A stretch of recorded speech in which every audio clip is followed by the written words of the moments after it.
Bismillahirrahmanirrahim. Assalamualaikum warahmatullahi wabarakatuh. Alhamdulillahilladzi an'ama 'alaina bi ni'matil imani wal islam. Asyhadu an la ilaha illallah wahdahu la syarika la wa asyhadu anna Muhammadan 'abduhu wa rasuluh la nabiyya ba'dah. Rabbi shrah li sadri wa yassir li amri wahlul 'uqdatam min lisani yafqahu qawli. Pertama-tama dan paling utama kita bersyukur kepada Allah Subhanahu wa taala atas inayah dan petunjuknya yang telah diberikan kepada kita sekalian anak-anakku semua sehingga kita masih berkesempatan untuk hadir pada tempat yang penuh mubarakah ini dalam rangka melakukan rutinitas kewajiban kita sebagai seorang penuntut ilmu pengetahuan. Salawat beriring salam senantiasa kita paparkan kepada baginda Muhammad sallallahu alaihi wasallam. Allahumma shalli ala sayidina Muhammad wa ala ali sayidina Muhammad. Anak-anakku yang sama-sama berbahagia. Selanjutnya mari kita bersama-sama melihat dalam slide yang kita akan bahas pada pertemuan kali ini adalah berkaitan dengan toleransi sebagai alat pemersatu bangsa. Judul atau materi pada pertemuan ini sangat penting anak-anakku harus ketahui semua karena ini menyangkut berkaitan dengan ternyata yang salah satu bisa mempersatukan kita adalah dengan bagaimana senantiasa kita menjaga toleransi. Untuk lebih terarahnya pembahasan kita, maka kita akan melihat tujuan pembelajaran kita dan tentu setelah kita belajar dari materi ini, diharapkan kepada semua anak-anakku untuk memahami, mampu melakukan apa yang kami harapkan. Yang pertama adalah meyakini bahwa agama Allah mengajarkan tentang toleransi, kerukunan, dan menghindarkan diri dari tindak kekerasan. Yang kedua adalah bersikap toleran, rukun, dan menghindarkan diri dari tindak kekerasan sebagai implementasi pemahaman kita dari Al-Quran Surah Yunus ayat 40-41 dan Al-Quran Surah Al-Maidah ayat 32 serta hadis yang terkait. Yang ketiga adalah diharapkan kita mampu untuk menganalisis makna yang terkandung dari Surah Yunus dan Al-Maidah ini serta hadis tentang toleransi, rukun, dan menghindarkan diri dari tindak kekerasan. Yang selanjutnya adalah kita akan baca secara bersama-sama sesuai dengan makharijul huruf yang benar terkait dengan surah yang membahas tentang toleransi ini adalah surah Yunus dan surah Al-Maidah. Kemudian kelima adalah bagaimana kita nantinya bisa mendemonstrasikan hafalan kita surah Yunus dan surah Al-Maidah ini dengan fasih dan lancar. Dan terakhir adalah bagaimana kita nantinya bisa mengaitkan antara kerukunan dan toleransi dengan menghindarkan diri dari tindak kekerasan dari kehidupan kita semua. Baik anak-anakku yang sama-sama berbahagia, untuk selanjutnya kita akan melihat hadis atau ayat yang berkaitan dengan toleransi.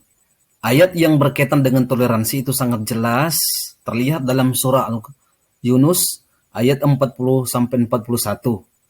Untuk lebih memantapkan pemahaman kita dan bacaan kita terkait dengan surah Yunus ini, mari kita sama-sama bersama membaca surah Yunus sesuai dengan makharijul hurufnya.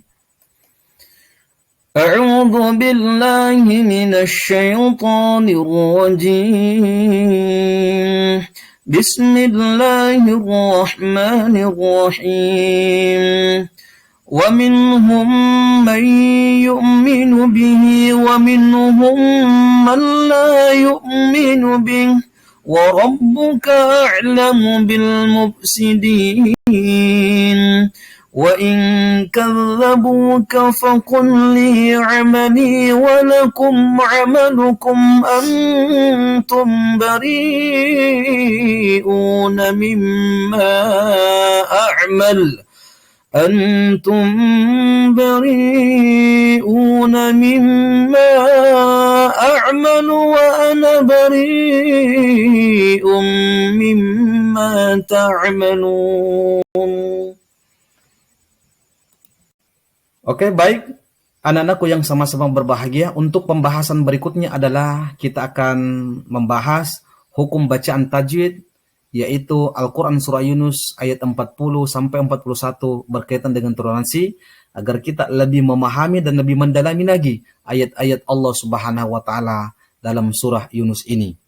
Yang pertama kita lihat ada beberapa kelompok bacaan sebenarnya, dan tentu kita akan bahas yang mewakili dari kelompok-kelompoknya saja. Ada kelompok A, ada kelompok B, kemudian ada kelompok C, ada kelompok F, dan ada kelompok H. Baik, untuk kelompok A satu dulu. Kita lihat di situ adalah nun sukun bertemu dengan huruf H. Dalam kaidah ilmu tajwid inilah yang disebut dengan idhar halki. Bagaimana cara membaca idhar halki? Adalah jelas terbunyi bunyi nun sukunnya ketika bertemu dengan H. Contoh bacaan minhum. Kemudian selanjutnya kita masuk pada kelompok B1 ya. Kelompok B1 itu adalah mim sukun bertemu dengan huruf A. Dalam kaidah ilmu tajwid itulah yang disebut dalam idhar syafawi. Bagaimana cara membacanya adalah meleburkan, adalah jelas terbaca mim sukunnya ketika bertemu dengan huruf A. Contoh bacaan walakum A. Kemudian selanjutnya adalah kelompok C, diwakili adalah kelompok C1. Kelompok C1 sebagaimana di dalam slide adalah mim sukun bertemu dengan A. Dalam kaidah ilmu tajwid itulah yang disebut dengan idgham mimi. Bagaimana cara membacanya idgham mimi itu adalah yaitu wa minhum, meneburkan bunyi mim sukunnya ke dalam huruf mim setelahnya. Kemudian selanjutnya adalah kelompok F4. Itu kita lihat dalam slide adalah mat tabi'i. Mat tabi'inya adalah tanda i bertemu dengan ya sukun. Itulah mat tabi'i, kemudian bertemu dengan huruf yang berharokat fathah, dan setelah itu adalah tanda wakaf. Dalam kaidah ilmu tajwid itulah yang disebut dengan mat arid lis sukun. Cara membacanya adalah memanjangkan bacaan 5 sampai 6 harokat. Contoh bacaan bil mufsidin. Kemudian selanjutnya adalah kelompok H. Kelompok H sebagaimana dalam syarat adalah mim tasydid. Dalam kaidah ilmu tajwid itulah yang disebut dengan gunnah atau mendengunkan bacaan sampai 2 ketukan ketika membaca idgham ada mim tasydid ini. Contoh bacaan mim. Baik, untuk selanjutnya anak-anakku yang sama-sama berbahagia, kita akan melihat terjemahan daripada Al-Quran Surah Yunus ayat 40 sampai 41. Ya, sebagaimana dalam slide kita lihat, wa minhum may yu'minu bih. Artinya itu adalah dan dari neraka dan dari mereka ada yang beriman dengannya. Kemudian wa minhum la yu'minu bih, dan mereka ada yang tidak beriman dengannya. Dalam hal ini adalah Al-Quran. Wa rabbuka a'lamu bil mufsidin, dan Tuhanmu maha mengetahui tentang orang-orang yang berbuat kerusakan. Kemudian wa in kadzabuka faqulli, adalah dan jika mereka mendustakanmu maka katakanlah pada mereka, amali walakum amalukum, bagiku pekerjaanku dan bagimu pekerjaanmu, wa antum bari'una mimma a'mal, kamu terlepas dari atas apa yang aku kerjakan, wa ana bari'um mimma ta'malun, dan aku pun terlepas dari atas apa yang kamu kerjakan. Baik, selanjutnya anak-anakku yang sama-sama berbahagia, ini kita akan kaitkan dengan hadis Nabi Sallallahu Alaihi Wasallam berkaitan dengan toleransi. Artinya apa? Ini akan menguatkan daripada ayat-ayat Allah yang membahas persoalan toleransi tadi, yaitu surah Yunus ayat 40 sampai 41, dikuatkan oleh hadis Nabi Muhammad SAW yang berbunyi, wa qaulun Nabi sallallahu alaihi wasallam ahabbu din ilallahi al-hanafil as-samha, rawahu Ibnu Syekh wal Bukhari. Artinya sabda Nabi Muhammad SAW, agama yang paling dicintai Allah adalah agama yang lurus dan toleran. Maksudnya agama yang lurus dan toleran ini adalah agama yang jauh dari kebatilan, yang tidak memberatkan dan juga kemudian tidak menyempitkan. Baik, selanjutnya anak-anakku yang sama-sama berbahagia, kita akan membahas tentang apa sih kandungan surah Yunus ayat 40 sampai 41 berkaitan dengan toleransi. sebagaimana tadi kita sudah terjemahkan dan sudah kita baca ayatnya, ayat ini memberikan sebuah penafsiran atau interpretasi kepada kita bahwa dalam ayat ini Allah membandingkan terkait dengan diturunkannya Al-Quran melalui Nabi Muhammad kepada Nabi Muhammad SAW. Bagaimana respon masyarakat Islam pada saat itu? Ada yang kemudian memegang teguh dan menjadikan pedoman di dalam hidupnya, memahami, menjalankan, menjadikan referensi. Ada pula yang kemudian mengingkari, bahkan menganggap itu adalah buatan Nabi Muhammad SAW. Terus kemudian bagaimana respon Allah? Allah itu tidak mempersoalkan hal demikian.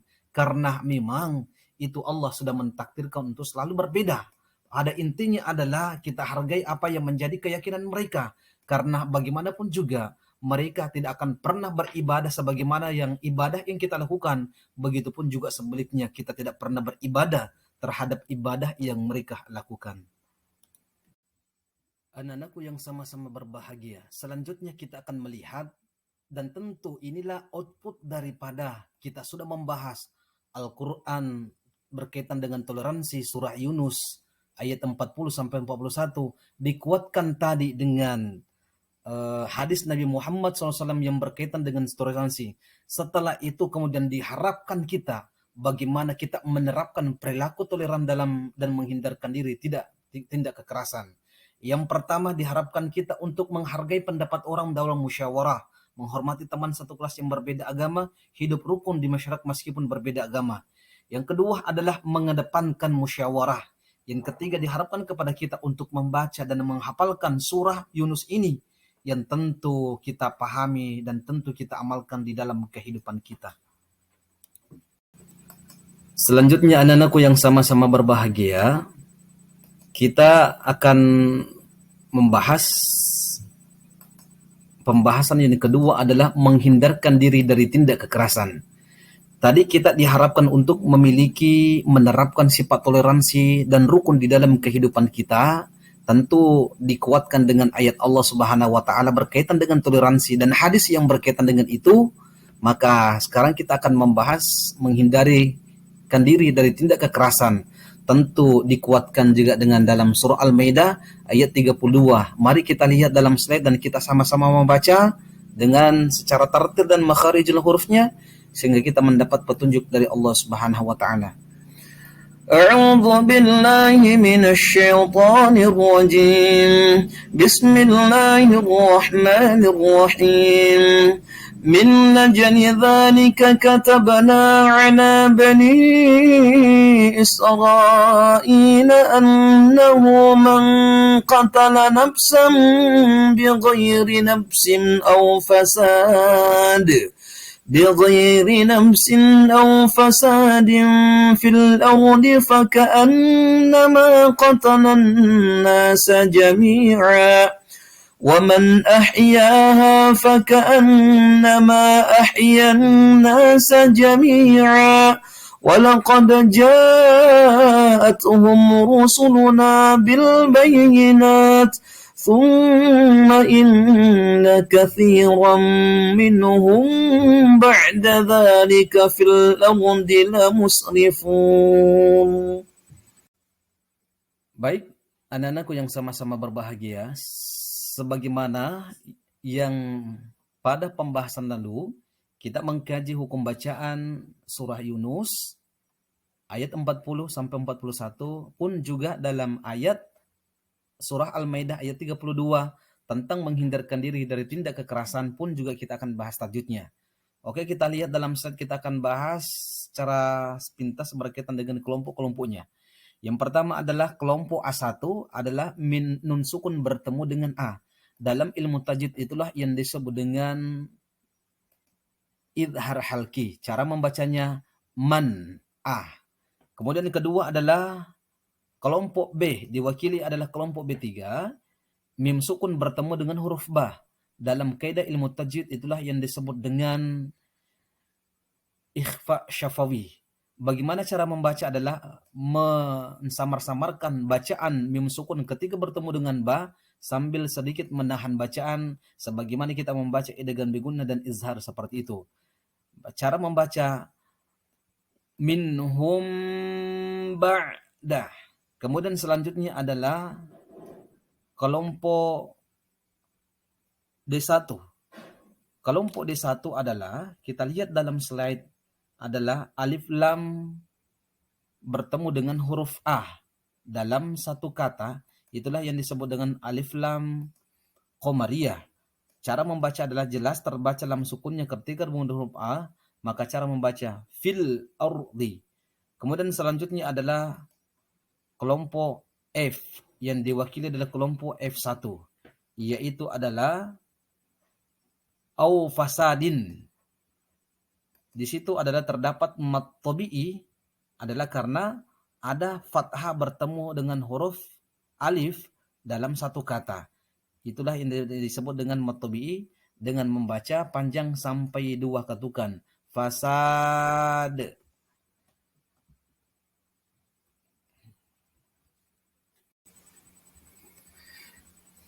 Oke, baik anak-anakku yang sama-sama berbahagia. Selanjutnya kita akan melihat terjemahan daripada surah Al-Maidah ayat 32 ini yang berkaitan dengan menghindarkan diri dari tindak kekerasan.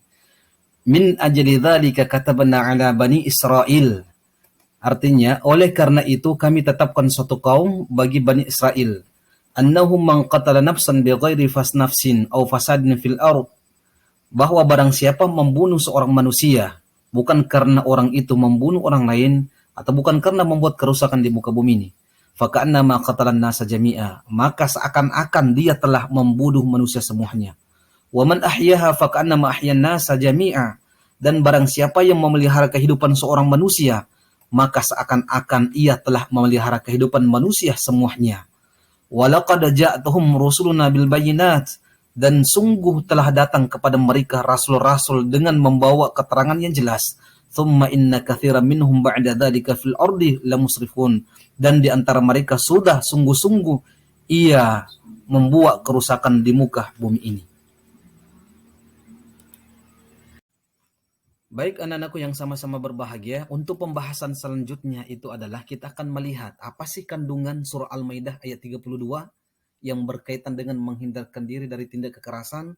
Ya tentu dalam hal ini adalah kita lihat bahwa Allah Subhanahu wa taala menetapkan kepada Bani Israel yang berkaitan dengan hidup dan mati, hidup jiwa atau hidupnya wajib dilindungi. Artinya bukan hanya untuk kepada Bani Israel dan tentu juga kepada umat Nabi Muhammad SAW. Ini memberikan kita sebuah penjelasan bahwa orang yang senantiasa menghilangkan nyawa orang lain tanpa dibenarkan syariat, sesungguhnya ia telah melakukan tindakan kekerasan dan melanggar hak-hak orang lain. Dan itu bertentangan dengan hukum Allah Subhanahu wa taala yang memberikan kehidupan kepada manusia. Orang yang menghilangkan hak atau nyawa seseorang, seakan-akan dia telah menghilangkan nyawa atau merusak orang manusia secara utuh seluruhnya. Dan sebaliknya, siapa yang melakukan kemaslahatan menjaga keberlangsungan hidup, maka sesungguhnya satu orang saja yang diperbaiki, maka sesungguhnya dia juga telah melangsungkan menjaga keberlangsungan hidup manusia secara umum. Anak-anakku yang sama-sama berbahagia, setelah kita tadi mengkaji, membaca, kemudian mengetahui kandungannya, kemudian mengetahui apa makna yang terkandung daripada surah Al-Maidah ayat 32 ini, maka diharapkan kepada kita anak-anakku semua untuk bagaimana kita menerapkan perilaku toleran dan menghindarkan diri dari tindak kekerasan. Yang pertama adalah menghargai dan menjamin hak-hak hukum, hak asasi orang lain. Yang kedua adalah menghindari perselisihan, perceksokan dan permusuhan, tidak menggunakan kekerasan fisik, mengambil penyelesaian dengan secara satu urusan, kemudian tidak melampaui batas terhadap ketentuan yang telah dulu ditetapkan oleh hukum syariah. Dan yang kedua, yang terakhir adalah membuka diri untuk menerima terhadap kritikan dan tentu adalah memberikan saran kepada orang lain yang sifatnya konstruktif atau yang sifatnya membangun. Anak-anakku yang sama-sama berbahagia, ya. Setelah kita panjang lebar telah membahas tentang dua pokok pembahasan kita pada pertemuan ini. Yang pertama adalah ayat-ayat Al-Quran yang berbicara masalah toleransi, yaitu adalah Al-Quran surah Yunus 40-41. Kemudian kedua adalah surah Al-Maidah ayat 30 yang berbicara tentang tindakan atau menghindari diri untuk tidak melakukan tindakan kekerasan. maka tibalah saatnya mungkin kita bisa memberikan benang merah atau kesimpulan terkait dengan pembahasan kita pada hari ini adalah bagaimana yang pertama adalah bagaimana kita bisa menerapkan sifat toleransi di dalam kehidupan pribadi kita. Bagaimana yang dimaksud dengan sifat toleransi itu adalah yaitu kita menjaga silaturahmi kita dengan senantiasa menghargai, menghormati perbedaan dengan orang lain. Karena kenapa perbedaan itu sudah menjadi sunnatullah, sudah menjadi sebuah keniscayaan. Artinya apa? Itu sudah menjadi hukum Allah Subhanahu wa taala yang tidak bisa kita tetapkan. Tentu ketika ada sesuatu yang berbeda dengan kita, termasuk dalam hal ini berbeda dalam cara pandang kita, berbeda politik kita, berbeda organisasi kita, berbeda idealisme kita, dan berbeda keyakinan kita. Tidak boleh kemudian kita paksakan keyakinan dan perbedaan itu kepada orang lain. Tentu kita harus saling menerima apa yang menjadi perbedaan itu, karena itu adalah menjadi sunnatullah, dan tentu dengan semua itu kita akan hidup menjadi tentram dan damai. Yang kedua adalah kita diharapkan untuk kita tidak melakukan tindakan kekerasan apapun berbagai macam contoh dan bentuknya, karena itu jelas-jelas nyata-nyata dalam Al-Quran tadi dibahas dalam surah Al-Maidah ayat 32 tadi berkaitan dengan mangkatala nafsan bighairi fasadin faka'annama ahyan nasa faka'annama qatalan nasa jami'a. Siapa yang kemudian membunuh satu manusia saja tanpa dibenarkan oleh syariat, maka seakan-akan dia telah membunuh manusia pada secara keseluruhan. Dan sebaliknya, siapa yang senantiasa menjaga kemaslahatan, menjaga kedamaian, memberikan satu kehidupan saja kepada manusia, maka sesungguhnya dia telah memberikan kehidupan kepada manusia secara keseluruhan. Inilah yang sempat kami sampaikan pada pertemuan ini. Mudah-mudahan anak aku bisa memahami dan bisa menjadikan iktibar di dalam kehidupan kita, sehingga kita bisa menjadi pribadi yang toleran dan tidak memiliki sifat kekerasan itu sendiri. Akhirul kalam, wallahul muwaffiq ila aqwamit thoriq. Wassalamualaikum warahmatullahi wabarakatuh.